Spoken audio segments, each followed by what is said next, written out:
ይሄ ቡድን ምን ይላል? አልይም ካፊር ነው፣ ሙአዊያም ካፊር ነው። በሰው ዘራሽ ሕግ ሊፈርዱ ሽማግሌ ያስቀምጠው ሊፈርዱ ጉዳዩ ውስብስብ ሆነ ማለት ነው። እስከዛን ሰዓት ድረስ ሙስሊሙ አንድ ነው። ከዛ ምን እነዚህም ፕሮፓጋንዳ ሰሩና 12000 ሙስሊምን አደናግረው ወሰዱ።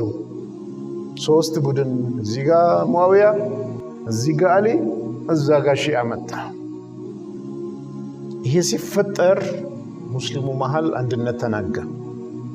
በዚህ ሁኔታ ላይ ያለ አሊ ኢብኑ አቢ ጣሊብ አብዱላህ ኢብኑ አባስን ጠራና እነዚህ ኸዋሪጅ አፈንግጠው የወጡ ለመጀመሪያ ጊዜ ነው ኸረጀ ከሙስሊሙ ኡማ አፈንግጠው የወጡ በሚል ኸዋሪጅ ተወል እነዚህን አግባባና መልስ ብለው ላከው።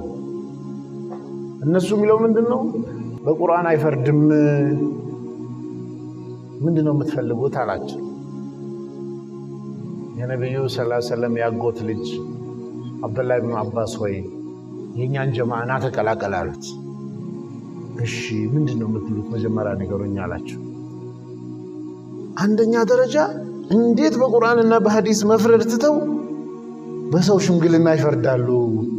በቁርአን እንዲፈረድ ነው የምትፈልጉ? አዎ። ቁርአን እንደዛሬው አይደለም፣ በትልቅ ጽሁፍ ነው። አንድ ገጽ ማለት አንድ 30 ጁዝ ቁርአን የ135 በግ ቆዳ ያስፈልጋል 30 ጁዝ ለመጻፍ። ኮምፒውተር የለም፣ ስክሪፕቶ የለም። በትላልቅ ቆዳና በትላልቅ አጥንት ላይ ብዙ ክምር ነው 30 ጁዝ ማለት። አንድ ሰው ብዙ ኢንቨስትመንት ያስፈልጋል 30 ጁዝ ሊኖር።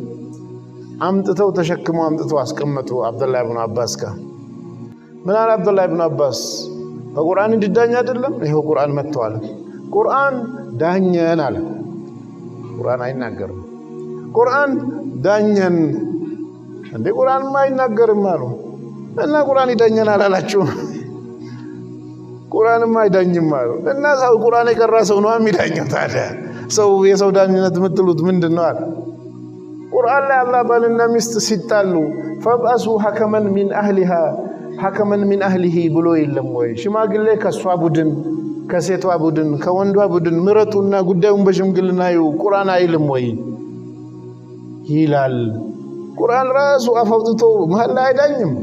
ቁርአን ሰው እየተቀሰ እየቀራ ነው የሚዳኘው እንጂ እንዴት ቁርአን ራሱ ይዳኛል?